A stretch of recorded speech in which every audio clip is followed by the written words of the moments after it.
Gracias. buenas tardes a todos. Muchísimas gracias Muchas por gracias. haberse acercado. Cuando pensábamos en las actividades en el marco de los 40 años de retorno a nuestra bendita democracia, ¿qué es lo que significa para los argentinos? Y voy a ser autorreferencial porque una de las cosas que me quedaron grabadas es que cuando regresa la democracia yo tenía unos 16, 17 años como muchos de los que estamos aquí, y cuando sale el libro, Nunca Más, escucho que mis padres decían, ¿te parece que lo lea? Porque era un adolescente. Entonces, mi papá, que por ahí no tenía la misma sensibilidad de una mujer, dijo sí, lo tiene que leer, porque es de la única manera que será nunca más.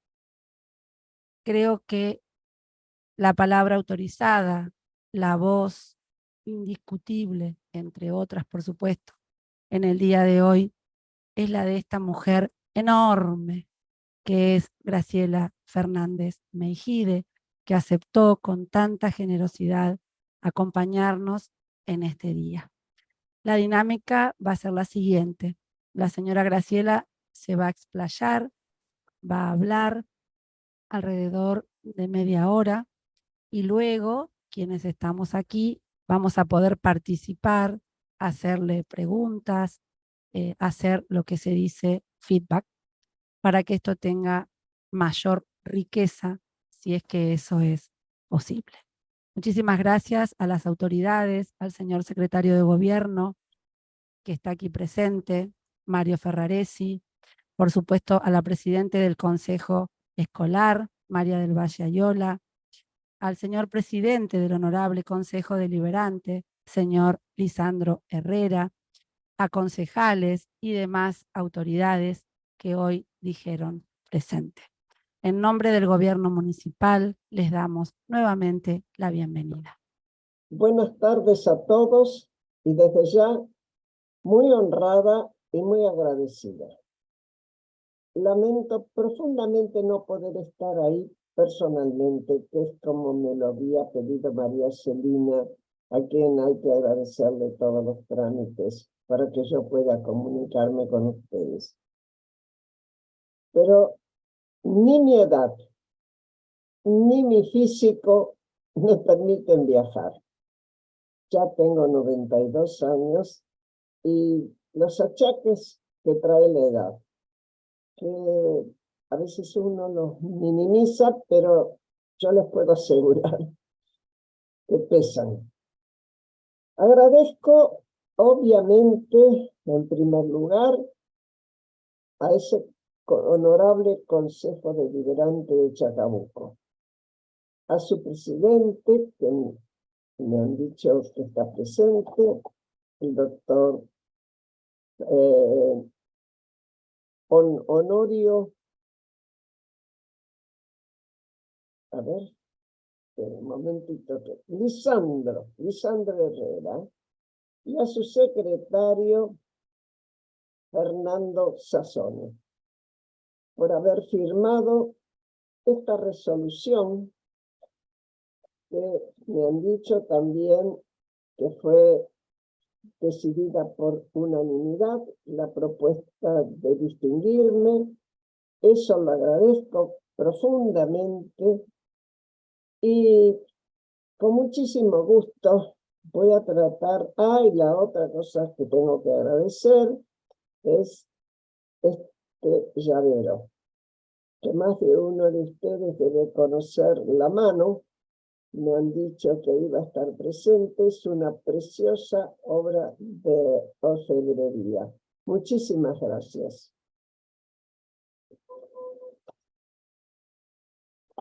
Bueno, uno tendría que preguntarse, antes de conseguirse, vamos a hacer un marco, aunque sea repetitivo para algunos, ¿en qué situación estaba el país antes de recuperarse la democracia en el 83? Y ya estamos hablando de recuperar.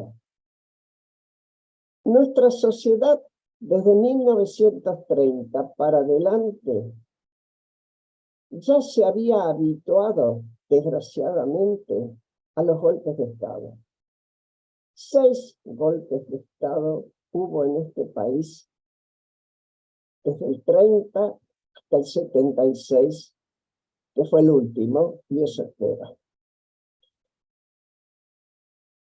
En esos, obviamente, eso ocurría porque cuando no podían solucionar en la lid política los partidos sus problemas, y sobre todo estando proscripto el partido peronista, cada tanto alguien iba a golpear a los cuarteles para que se solucionaran los problemas. Y hasta hubo presidentes presos, fue el caso de Frondizi. Uno se podría preguntar a quién le venía bien eso. No, por cierto, a la sociedad.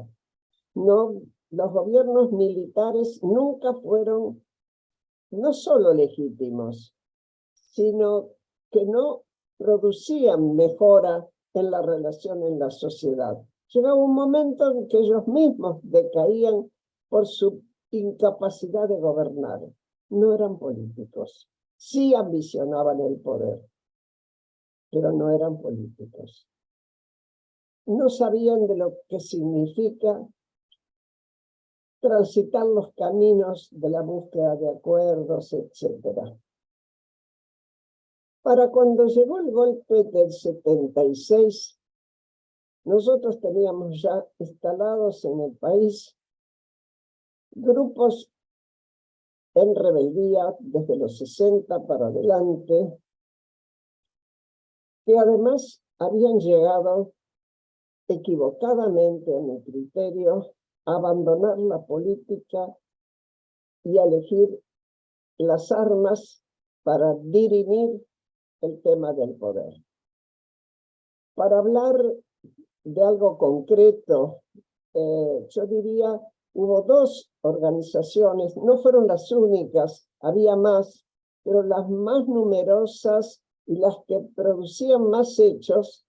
Una era el Ejército Revolucionario del Pueblo, que tenía su partido, Partido Revolucionario de los Trabajadores, y que estaba inspirado en la Revolución Cubana y en sus ideales.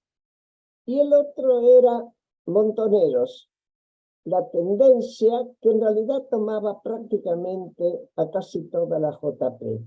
¿Era toda la juventud la que estaba en lucha? No, no, porque aún algunos, y yo recuerdo muy bien charlas con ellos, algunos radicales que se vieron tentados, tuvieron el camino que les daba Alfonsín de ser progresistas sin llegar a la lucha armada y a entregar su vida. Sobre esa lucha armada y después de la llegada de la vuelta de Perón y del enfrentamiento brutal que existió entre el sindicalismo de derecha peronista y la izquierda peronista, el sindicalismo que se plasmó en la AAA, Alianza Anticomunista Argentina, y que dejaba los cadáveres en la calle, el terror en la gente iba aumentando. Al mismo tiempo y paralelamente, había un proyecto militar. Y había un proyecto militar que era diferente de los anteriores. Las 3 armas iban a intervenir. Antes intervenía solamente el ejército. Y sabían que iban a aplicar un sistema perversísimo que en la Argentina no era conocido, por lo menos no en cantidad, que era la desaparición forzada de personas, que causaba terror, pero además les garantizaba la impunidad. No hay cadáver, no hay delito.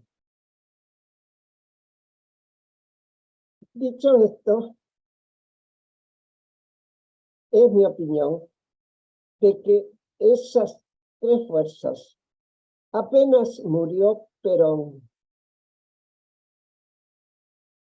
y todavía antes de que muriera Perón, cuando Montoneros mató a Rucci, que era el brazo derecho de Perón en el sindicalismo, y se vieron echados de la plaza por el propio Perón, etc., ya se preparó lo que fue todo un plan que se llevó a cabo estrictamente. Lugares de concentración, hasta cada comisaría tenía un lugar especial, hasta que los grupos de tarea fueran a retirar al detenido. El tema de la desaparición, el interrogatorio inmediato bajo tortura para que se dieran más nombres, y se salía con esos nombres a buscar más gente, hasta que se tomaba una decisión interna, que en la mayor parte de los casos era el ajusticiamiento.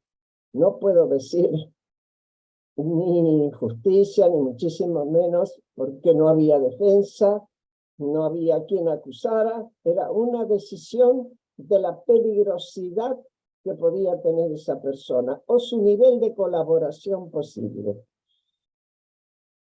Esto llevaba a que decididamente, como lo decía recién, cuando terminara, si alguien quería o pretendía juzgar, no podía hacerlo porque no había pruebas.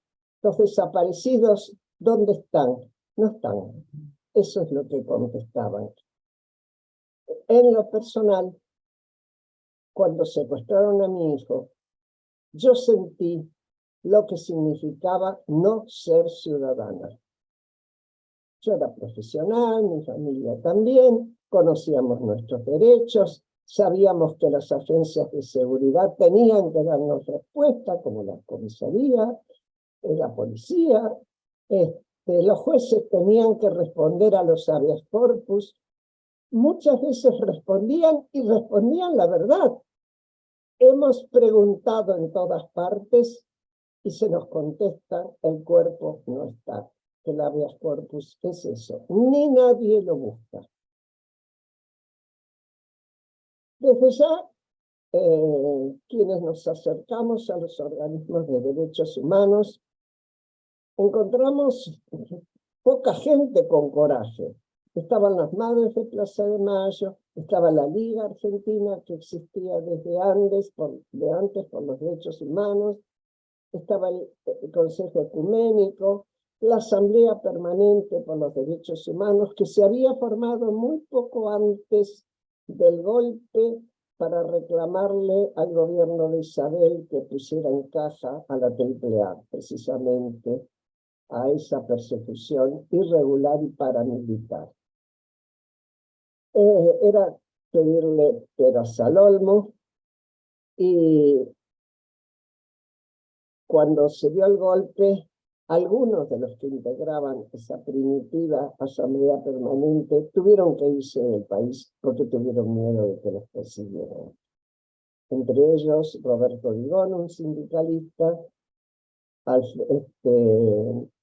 Raúl Aragón, el profesor, el director del Colegio Nacional Buenos Aires hasta ese momento, etc. Cuando yo tomé la decisión de unirme a algún grupo, di vueltas con las madres, con mis pañuelos, los jueves a la tarde, pero elegí ingresar en la Asamblea Permanente por los Derechos Humanos. Muchas veces me preguntaron por qué, y lo puedo decir. Me sentía integrada a las madres, desde luego, pero al mismo tiempo mi temperamento, mi forma de ser, estaba acostumbrada a trabajar en equipo. Y en la asamblea, la mayor parte de quienes la integraban no tenían desaparecidos ni presos políticos. Eran hombres de la política, hombres de las iglesias, de las tres religiones más conocidas y difundidas en el país, estaba Alicia Moró de Justo, Alfredo Bravo, Raúl Alfonsín, Óscar Allende, y ninguno de ellos estaba ahí porque tuviera a alguien desaparecido. Yo tenía obligación de estar ahí y de pelear por mi hijo. Ellos arriesgaban el pellejo al lado mío, sin tener otra motivación que su convicción ética. Ninguno de ellos podía imaginar que a futuro eso fuera una conveniencia política. En absoluto, más bien al contrario. Por eso yo llamo a esa época lo que se consiguió casi milagrosamente. Y voy a ser muy rápida ahora en la descripción. Empezamos a movilizarnos cada vez que podíamos un poco más, hacíamos marchas, etc. Pero al mismo tiempo, la dictadura que se había endeudado y a quienes los países centrales les empezaban a cobrar no solo los intereses, sino pretendían también cobrar el capital, tuvieron la misma crisis que tenemos hoy. El mundo internacional, la banca internacional, les estaba pidiendo que devolvieran la plata que les habían prestado y no la tenían. Y había empezado a movilizarse la sociedad, inclusive los sindicalistas. Ubaldini había hecho una marcha. De hecho, ante una marcha grande, una reunión grande que convocó la CGT a Plaza de Mayo y que no pudimos entrar, al día siguiente que aparece la declaración de que los argentinos habíamos invadido las Malvinas. Eso fue una estrategia de unir a la gente detrás suyo nuevamente, la hizo Galtieri, con la anuencia del canciller, claro, y apostando a que los ingleses no iban a venir, porque tenían sus propios problemas, pero además porque Estados Unidos iba a apoyar la posición de la dictadura argentina. Esto no pasó. Estados Unidos cumplió con sus compromisos de la NATO, que conformaba junto con Inglaterra y otros países. Los ingleses sí vinieron. Se mandó soldaditos nuestros sin preparar siquiera, sin tener la capacidad ni los elementos para defenderse ante elementos mucho más modernos. Y así como en la primera Plaza de Mayo, donde Galtieri proclama la toma de Malvinas, la gente lo vivaba por ese sentimiento malvinero que tenemos. 100 y pico de días después, cuando se abandonaron las Malvinas y volvieron casi en silencio y escondidos los soldaditos que habían ido a luchar allá, y muchos de los cuales habían perdido su vida, los mismos que habían ido a avivar a Galtieri fueron a la plaza y ¿qué le gritaron? Galtieri, compadre, la de tu madre. Los puntos suspensivos, llénenlos ustedes. ¿Qué pasó con nosotros? Los organismos. Nadie se preparaba para semejante cambio tan brusco. Nadie lo podía creer. Sin embargo, por haber tenido semejante derrota militar, los militares tuvieron que retirarse, se autoamnistiaron y no pudieron poner condiciones. Ahí es donde aparece la diferencia entre un líder y un candidato. Y yo diría que Raúl Alfonsín tuvo la calidad de líder. ¿Por qué?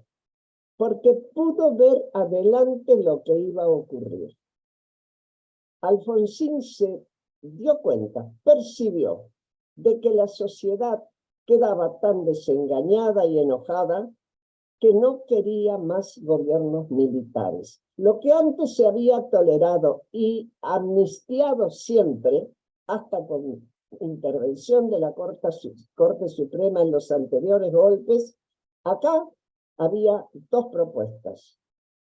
Una era la de Luder, el líder del Partido Justicialista, que decía, tenemos que ser tradicionalistas, siempre se amnistió, vamos a respetar la autoamnistía. Y Alfonsín que decía, no se puede. La situación ha llegado a un punto en que va a haber que investigar y además va a haber que enjuiciar. Nadie esperaba, ni los que lo votábamos a Alfonsín, lo digo con toda honestidad, que el peronismo pudiera perder. Nadie imaginaba que el peronismo pudiera perder, y mucho menos en la provincia de Buenos Aires, que era su bastión, y sigue siéndolo. Se llame como se llame en este momento. Sin embargo, Alfonsín ganó también ahí. Seguramente que fue parte del grupo de voto liberal, pero tal vez también un voto peronista ético, que sintió que eso se lo merecía el país. Cuando Alfonsín asumió, inmediatamente dio varios decretos. Hay dos que se destacan, 158 y 157, por los cuales ordena el enjuiciamiento a las tres primeras juntas, hecho por el Consejo Supremo de las Fuerzas Armadas, es decir, lo que se llamaba el Tribunal Natural. Eso explica que el juicio posterior, que se logró hacer civil, fuera público, porque los juicios del Código Militar son públicos. Hasta ese momento no había juicios públicos en la Argentina, salvo en esa área. Y además también propuso, que se decretó que se hiciera juicio también a las cúpulas guerrilleras que estuvieran en el país. De hecho, Alfonsín estuvo Firmenich estuvo 7 años preso y salió con el indulto posterior de Menem. Es decir, iba cumpliendo aquello que había prometido. Pero, ¿qué era lo que lo convertía realmente en un líder? Además de haber visto el futuro, es que sentía que el país se merecía tener una democracia republicana. ¿Y qué significa democracia republicana? Porque hay países donde se vota, pero no hay división de poderes, o no hay alternancia en el poder. Entonces es una democracia, pero no es republicana. La democracia republicana tiene una clara división de poderes. El poder presidencial, que en nuestro país es fuerte, a imagen y semejanza del de Estados Unidos. El poder legislativo, con sus cámaras de diputados y senadores, y el poder judicial. Cada uno de ellos controla a los otros. El legislativo y el judicial, los hechos de la presidencia. Y el judicial también las legislaciones pueden enjuiciarlo. Eso significa república. Democracia republicana. Y además nos leía ese rezo laico, como él lo llamaba, que era el preámbulo de la Constitución. Es decir, nos hablaba de nuestros derechos. de aquellos derechos que habían sido pisoteados. Es en ese momento tan duro que pasamos del 76 para adelante, cuando todos entendimos qué eran derechos humanos. Hasta entonces, por derecha y por izquierda, los términos democracia y derechos humanos eran despreciados. Desde la izquierda se decía la democracia es un concepto burgués y no podían hablar de derechos humanos puesto que estaban dispuestos a matar y a entregar su vida. Y desde la derecha era lo mismo. Era el sentimiento de que esos que reclamaban la revolución no merecían que sus derechos fueran respetados. Y así fue. Lo que pasó como distinto y no previsto, para nada previsto, es que hubo porosidades, por llamar de alguna manera. De ese sistema tan terrible, tan cerrado y tan difícil de meter mano, aparecieron gente que había sobrevivido. Sea porque de entrada se dieron cuenta, como fue el caso de una chica que me lo contó a mí, que se habían equivocado totalmente y estuvo 1 hora solamente detenida, pero vino a declarar a la CONADEP primero y después en el juicio, hasta gente que estuvo hasta 2 años y que salió por las razones que sean, y yo no les pregunto por qué, pero salió y había entrado en el anonimato. Y tuvieron el coraje, cuando al final se armó la CONADEP, es decir, la Comisión de Desaparición de Personas, que tenía en el decreto la obligación de averiguar qué había pasado con los desaparecidos, e inmediatamente que empezamos dijimos, para saber de los desaparecidos hay que saber de los desaparecedores. Empezamos a investigar los centros clandestinos, etc. Y la ayuda que ni siquiera se puede imaginar fue de hasta unos 600 testigos que habían sobrevivido y que vinieron y nos dibujaban los planos de los lugares donde habían estado y aceptaban acompañar a comisionados. Íbamos 2 comisionados cada vez que íbamos a un centro clandestino, y fueron varios, iban con nosotros y entraban con temores y con tensiones, pero después se alegraban y hasta a veces se hacían vendar los ojos para caminar los pasos que les había tomado llegar a algún lugar. Y se ponían contentos cuando el arquitecto que había dibujado los planos bajo su dictado chequeaba y era exactamente lo que habían dicho. Verdad dicha, verdad probada. Eso fue muy fuerte para esa gente que sintió que recuperaba la justicia y su derecho. Bueno, el Consejo Supremo de las Fuerzas Armadas, 2 sucesivos Consejos Supremos de las Fuerzas Armadas no quisieron juzgar a los militares, es decir, decían que todas las órdenes impartidas eran correctas y que si había habido exceso, habían sido justamente excesos de los inferiores, tiraban la culpa para abajo. Mientras tanto, la CONADEP terminó su trabajo, hizo su informe, ese que te estremeció si es que lo leíste.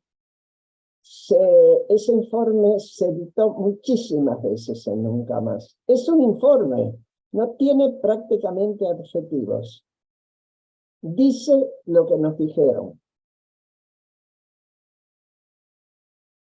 Y Nunca Más se escribieron, se tradujo en Nunca Más a muchos idiomas. y se vendieron muchísimas ediciones. Yo no sé si todos los que lo compraron lo leyeron, porque realmente es fuerte de leer. Pero tiene sentido. Tiene sentido para ver cómo se puede diseñar un sistema para eliminar al adversario. Avanzamos en el tema de derechos humanos y yo aprendí, lo aprendí en esa lucha, que por mucho odio que hubiera llegado a tener por la desaparición de Pablito, y lo tuve, eso no me servía para nada. El odio solo me clavaba en el piso. Lo que me podía servir era entender que era un tema político, que era un tema de poder, de disputa de poder, y eso es política. Y que era desde la política, desde donde se respetaba o no los derechos humanos. Y comprendí también que uno puede decir que respeta los derechos humanos si está dispuesto a exigir que al adversario y al enemigo peor se le respeten sus derechos y se les dé derecho a defenderse, como se hizo en el juicio que ningún otro país hizo, el juicio a las juntas, que fue un modelo de juicio donde además los jueces, que eran jueces federales, que estaban acostumbrados a juzgar temas civiles, tuvieron que aprender, así como nosotros en la CONADEP tuvimos que aprender para poder lograr juntar los testimonios y sacarle sentido con lo que decían los sobrevivientes. Ellos tuvieron que aprender a juzgar con el Código de Justicia Militar. Bueno, yo cierro acá mi exposición y me dispongo a escuchar a ustedes comentarios, preguntas, lo que ustedes quieran. Quedo a disposición de ustedes. Imagino que habrá visto 1985. ¿Puede hacernos un pequeño reseña o cómo la vivió, qué es lo que siente con lo que se hizo con ella? Bueno, yo primero que nada tengo que decirles, eso es una película. No es un documental. ¿Qué quiero decir? Cuando una plataforma como Amazon, que podría ser Netflix u otra, decide hacer una película y toma el parte de un hecho real, todo lo demás es para que la gente la vea y para que la vea mucha más gente que aquella del país del cual se tomó el tema. En España, me lo contaba un amigo mío que vive allá, la gente española la fue a ver y lloraba. Y uno se preguntaba, ¿y por qué lloraba? Si nadie sabía quién era Estrasera, ni quién era Alfonsín, ni quién era Graciela Fernández Meguide, ni nada. ¿Por qué estaba llorando esa gente y se conmovía? Me parece que porque la película termina diciendo lo que en serio el juicio terminó diciendo. Aún aquellos que fueron dueños de la vida, de la honra y de los saberes de nuestra gente, se tienen que someter a la ley. Fue muy fuerte.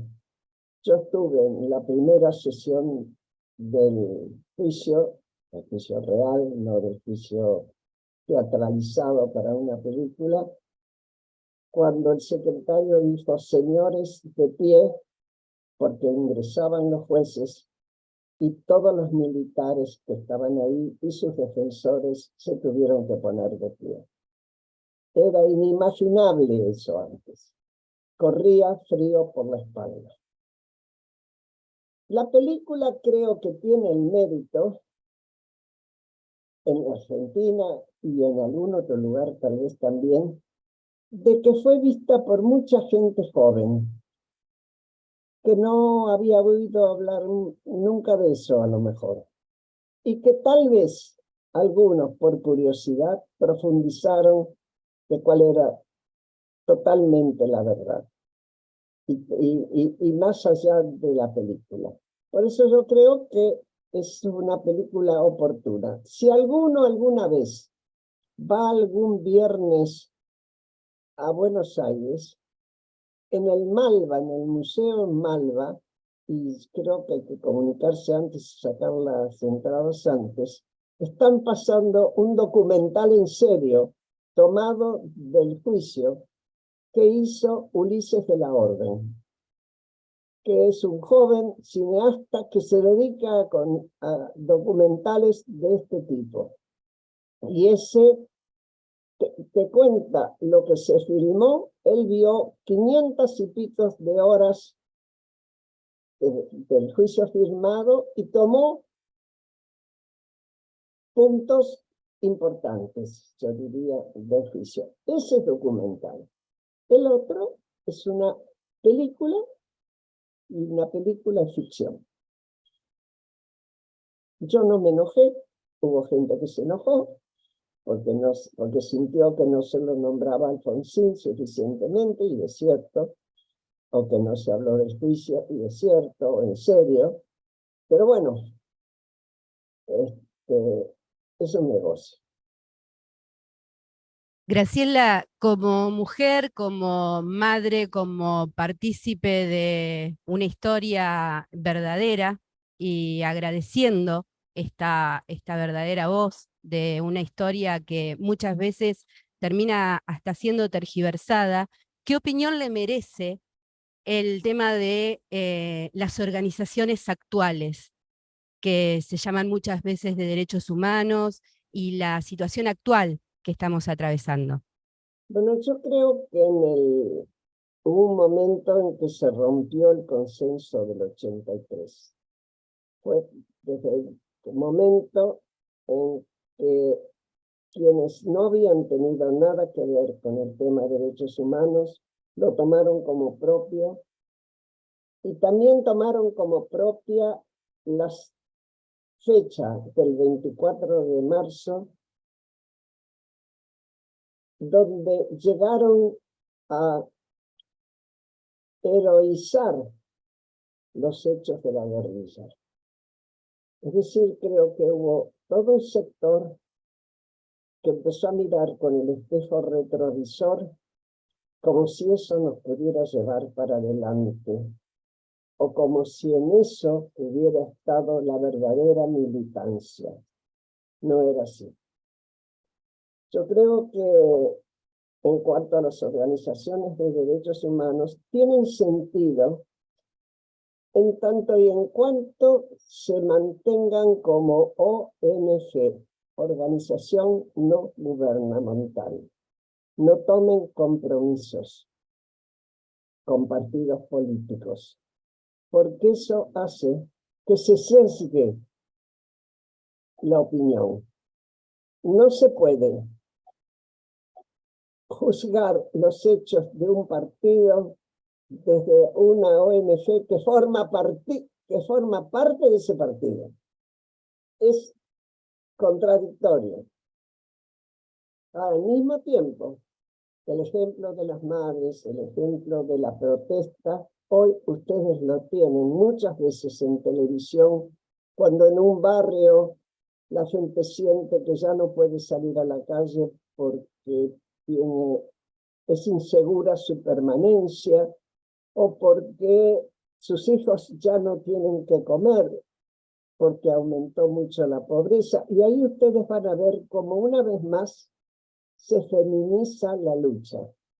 Aparecen las mujeres, sobre todo, cargando muchas veces sus hijitos, pidiendo por sus derechos. Te quería decir que hay un aporte también de Ricardo Gil Lavedra, que ha sacado un libro Muy bueno. muy interesante, La Hermandad de los Astronautas, donde Así él es. destaca y valora muchísimo el testimonio valiente tuyo. Lo acabo de leer y quería decirte que la Argentina toda debe estar agradecida de contar con personas tan valiosas que se juntaron en un momento dado. Recuerdo a Miñone, a, Augusto Conte, Carlos Nino. Bueno, Carlos Nino, les voy a contar el Sí, origen adelante. de la estrategia Sí, de Alfonsín con respecto a derechos humanos. Carlos Nino y Jaime Malamud estaban en el exterior y empezaron a pensar desde el exterior, porque ellos estaban haciendo doctorados, ¿qué se puede hacer con este tema tan terrible? Cuando vinieron con un proyecto, ¿a quién se lo fueron a ofrecer? A Luder. Y Luder no lo aceptó. Y ahí fueron a verlo a Alfonsín. Y lo convencieron. Antes de las elecciones, ¿no? Claro. Lo convencieron y lo que ocurrió es que hubo dos modificaciones que fueron muy importantes y que creo que Ricardo Gil lo pone en su trabajo. Yo ahora no me acuerdo porque como me los leo todos, los leo en tablet porque yo estoy casi ciega. A ustedes no los estoy viendo cara por cara, ¿eh? mira. Veo un montón. Yo lo leo en letra muy grande en mi tablet. Cuando fueron la ley de enjuiciamiento, en el Senado, inspirado por el gobernador Zapag de Neuquén, se le introdujo un artículo que decía que serían juzgados todos los crímenes de lesa humanidad. Ahora bien, cuando la Cámara Federal empieza a escuchar todos los testimonios y a ver cada uno de los detalles que se van presentando y todo el trabajo de Julio Trasera y Luis Moreno Campo, empiezan a ver que son todas denuncias de crímenes de lesa humanidad. Por lo tanto, no se va a juzgar solo a las cúpulas, sino que eso va a bajar, porque no hay crimen en eso, en todos los denunciados, que no fuera crimen de lesa humanidad. Claro, claro. Cuando Nino vio eso, le dijo a Alfonsín, por favor, Alfonsín, vete esa ley porque eso lo va a llevar al conflicto que usted quería evitar con la ley de obediencia de vida. Y Alfonsín dijo, yo no voy a vetar ninguna ley. Y se la aguantó. Impresionante. Sí. Así es. Olvidé decir que cuando Alfonsín ganó, a quien le ofreció integrar la Corte Suprema fue a Luder, que no aceptó. Graciela, ¿me escucha Graciela ahí? Sí, perfecto. Bueno, yo soy Lisandro, el presidente del Consejo Lisandro, ¿qué Deliberante. tal? Pero, ¿sabe Sí. qué? Le traigo Vos no sos radical, ¿no? una... Sí, sí, Lisandro. soy radical. Le traigo un saludo grande de un recuerdo de otro Lisandro, que fue el pequeño militante que la recibió a usted con un grupo de jóvenes, creo que en el 98 o 97, usted visitó Chacabuco y fui Así uno es. de esos muchachitos que estuvo en la rotonda recibiéndola y después la recibió el intendente de ese momento, Domínguez. Así que tengo ese recuerdo de la visita que hizo. En ese momento yo militaba, no sé cómo estuve en ese recibimiento, porque éramos muchos los que estábamos en la alianza, muchos jóvenes también, pero fue esas casualidades de que un auto, había un lugar libre y bueno, ese muchachito se metió ahí y estaba recibiéndola en ese momento. Y me Con acuerdo que ese color de pelo. Yo- con otro tenía- color de pelo. éramos más jóvenes. Llovía mucho, y yo me acuerdo su palabra, te vas a enfermar, te vas a enfermar. Estábamos todos mojados en ese día, llovía mucho en Chacabuco. No, quería Me agradecerle, salió la madraza.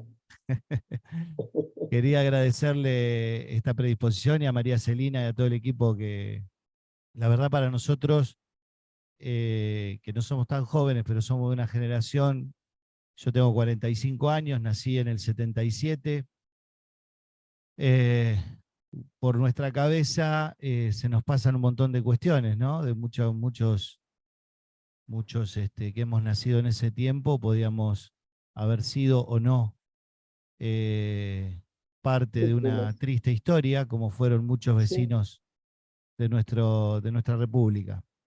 así es, Pero así es. la verdad que es muy extenso todas las reflexiones que podemos hacer, pero me quiero quedar con alguna reflexión que nos pueda brindar con respecto a a esta hipocresía. No sé si es el término adecuado, pero es el que hoy me surge, que tiene uno de los partidos políticos mayoritarios de la República a la hora de entender y tratar de ser parte que construya la verdadera historia, ¿no? La verdadera verdad, valga la redundancia, que es el Partido Justicialista y todo su entorno. Digamos, me parece que está en deuda con la democracia y estamos esperando de que realmente tengan esa deferencia y contribuyan a la verdad, definitivamente.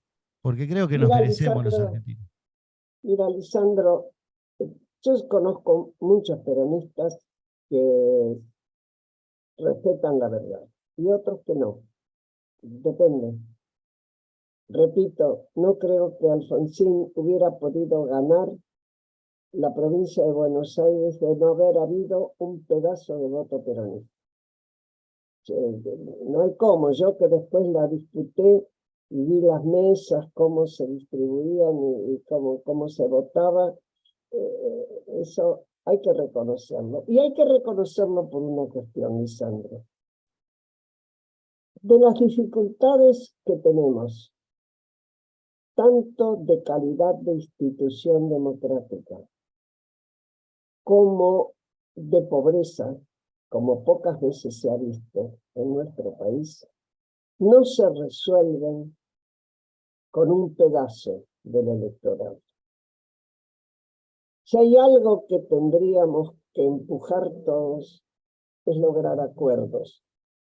Con disputas, si hay diferencias en cómo, pero no tomando al otro como enemigo, sino como adversario político circunstancial, para después poderse sentar, porque va a haber que hacerlo. Van a tener que sentarse a decir 3 o 4 de los puntos más importantes. ¿Cómo paramos la inflación? ¿Cómo hacemos para que no se devalúe y la gente siga sintiendo que la plata que recibe cada vez vale menos, compran menos con eso? ¿Cómo hacemos para tener una educación que esté actualizada a las demandas de lo que hoy el mundo te está pidiendo? ¿Cómo hacemos para que, bajando la pobreza, garantizando educación, baje la inseguridad? ¿Ustedes creen que un solo partido puede? Yo creo que no. Yo creo que no. Creo que tienen derecho a disputar dentro de las PASO, a disputar internas. Es típico, y no me voy a espantar, típico de la política, pero después tiene que haber un punto de racionalidad donde se diga, va a ser difícil aún uniéndonos. Nadie va a poder venir a decir que te lo arreglo en 2 patadas, como dice mi ley. No hay cómo. No hay 2 patadas para arreglar esto. Y ustedes que militan y que tienen que gobernar y dirigir una ciudad, saben que no se resuelve, que las cosas difíciles no tienen respuestas rápidas ni soluciones rápidas. Las cosas importantes llevan tiempo, llevan mucha voluntad y mucho intercambio honesto. Y cuando hablo de honesto, no solo estoy hablando de no aprovechar del poder para enriquecerse. Estoy hablando de honesto intelectualmente. ¿Por qué cosa, y ahora cierro y sigo con otras preguntas, creen ustedes que se va a recordar a Raúl Alfonsín? Para aquellos que son radicales. Yo creo que a Raúl Alfonsín se lo va a recordar no por la economía precisamente, sino por lo que hizo por el tema de derechos humanos, incluyendo la elección del 10 de diciembre para jurar que es el Día Universal de los Derechos Humanos, pero además por ser profundamente democrático. Él decía, la mejor discusión es la que se empata. Y él era discutidor fuerte, ¿eh?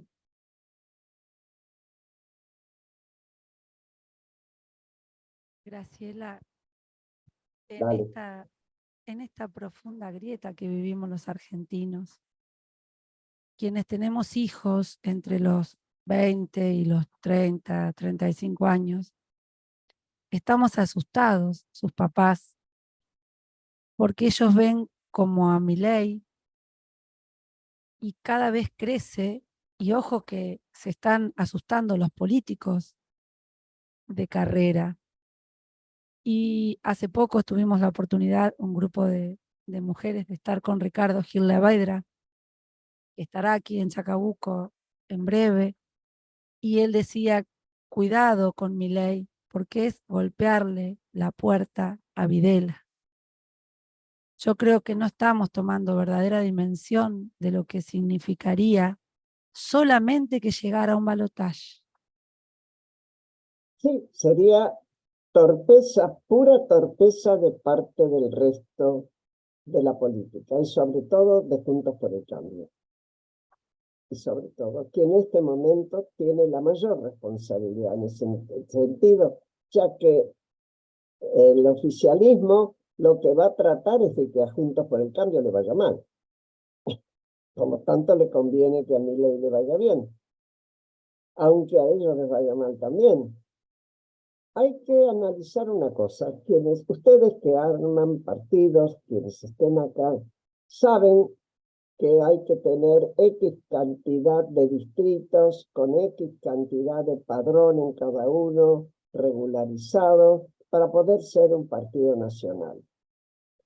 Y a mí, por haber pertenecido a un partido muy citadino, como era al principio el Frente Grande, que después vino el Tres Pasos, etc., sé lo que cuesta armar.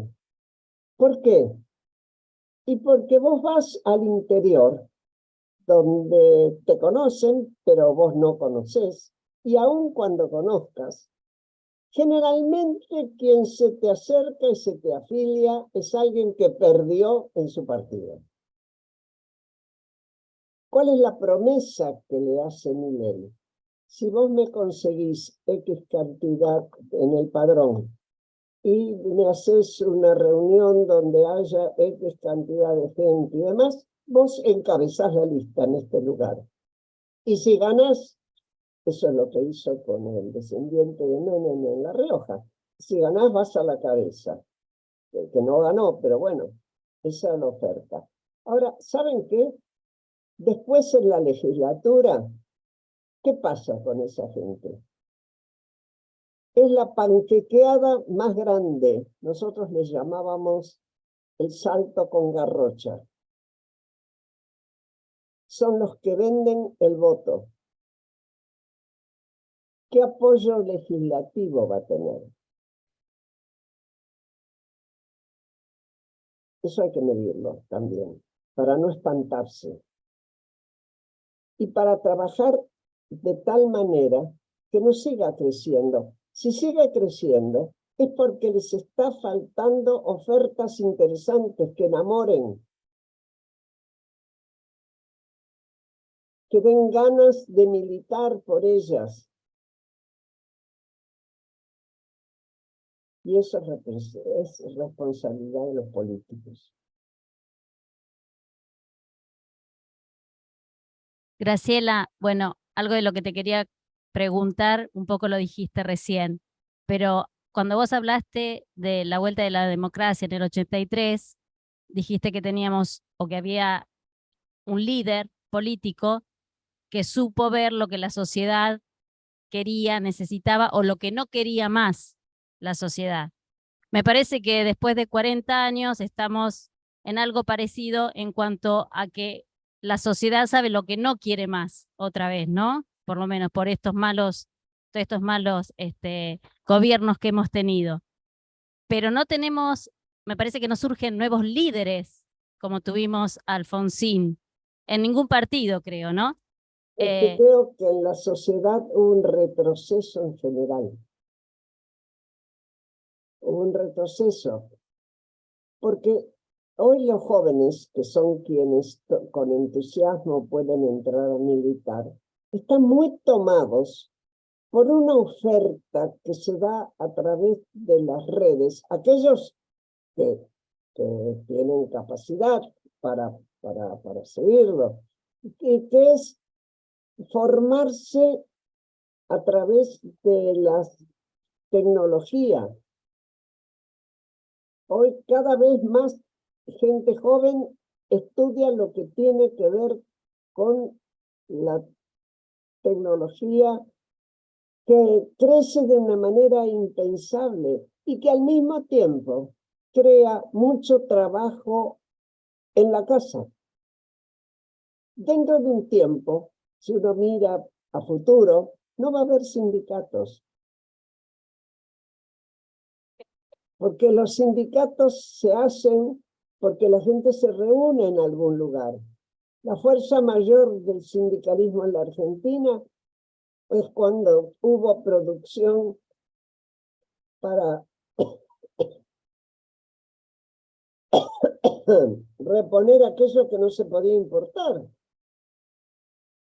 Pero piensen que estamos con una sociedad que va a ser nueva, no solo acá.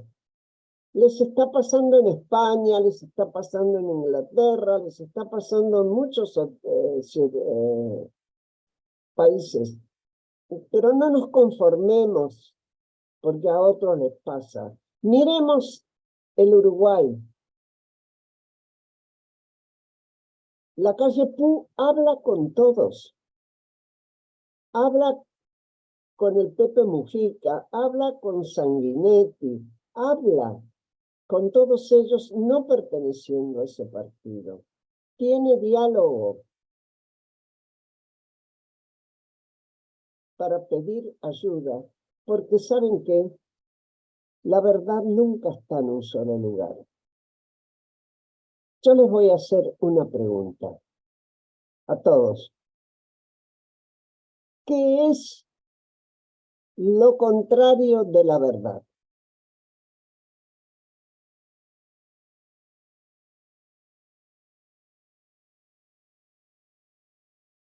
¿Qué es lo contrario de la verdad?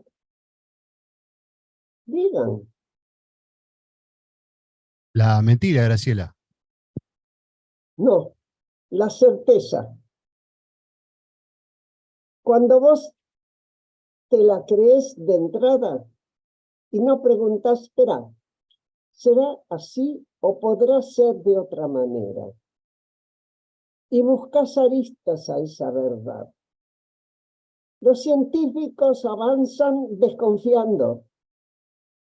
¿Te lo imaginas a Einstein dando un examen y diciendo el átomo es indivisible? Le encajaban un 0. Pero después demostró que era divisible, porque dudó. Y en política lo mismo. no digo que dudemos de nuestros sentimientos y obligaciones, pero pensemos si el otro no tiene parte de razón.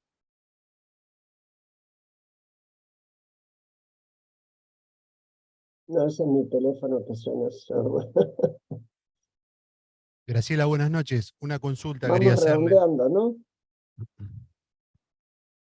Buenas noches. Una consulta quería hacerle en relación un poco a este último tema que usted estaba comentando. Un poco en relación a lo que es la degradación sociocultural que venimos atravesando los argentinos en los últimos años, que mucho tiene que ver, y coincido en esto que usted decía, también la carencia de líderes políticos, y una sociedad que hoy está muy adormecida, y realmente nosotros, un poco del lugar que nos toca ocupar hoy dentro de la dirigencia política de Chacabuco, preocupa, digamos, las generaciones que van a venir por la carencia, digamos, de valores que hoy está atravesando nuestra sociedad, en lo cual tengo un pensamiento y esto es una cuestión muy personal.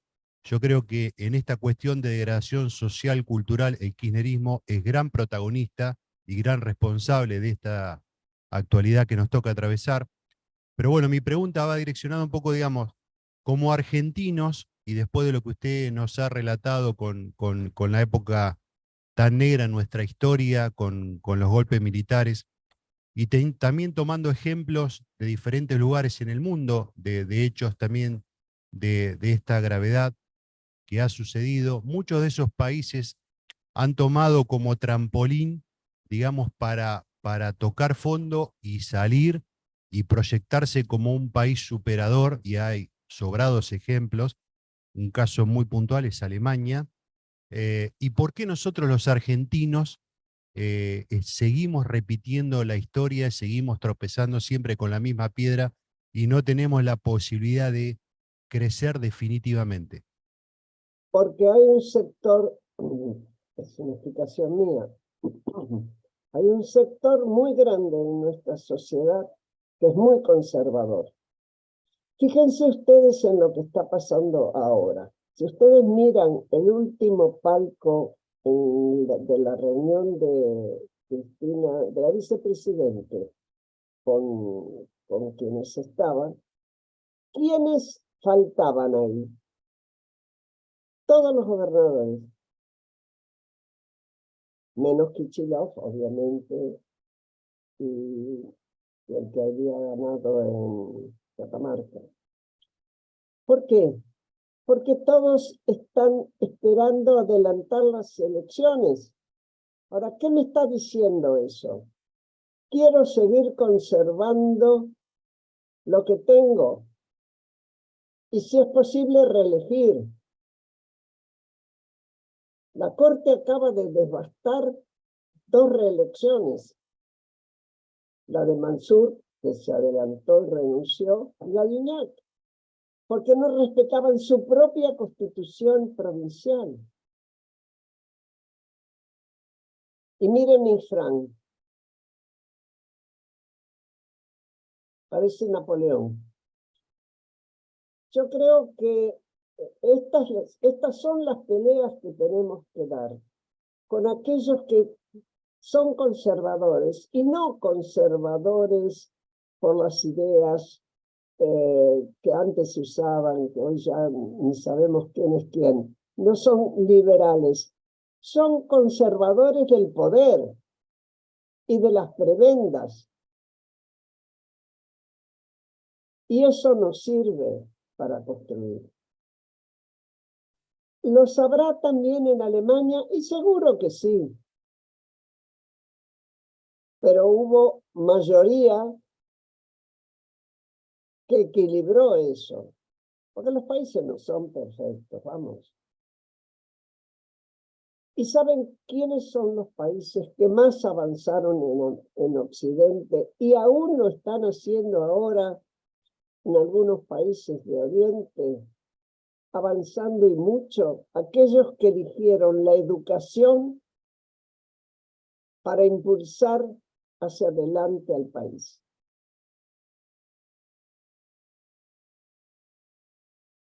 ese es un punto que si hubiera acuerdos habría que poner adelante de nada. Y un estímulo a la gente del interior para generar productividad. Tenemos con qué, en serio, tenemos el gasoducto, que hay que terminarlo. Tenemos tanto cobre de este lado de la cordillera como Chile tiene del otro lado. Tenemos litio. Y tenemos el campo que si no es maldecido por una sequía como la que hubo, sigue aguantando y produciendo. No todo está perdido. Y usted diga que no todo está perdido, tendría que darle vergüenza a los que somos más jóvenes y a veces sentimos que no hay un cielo azul, que no hay un horizonte. Pero bueno, Piénsenla, muchachos, piénsenla. acá estamos. Piénsenla, no se queden en la protesta y en el enojo superficial que te causa con razón una noticia en la tele.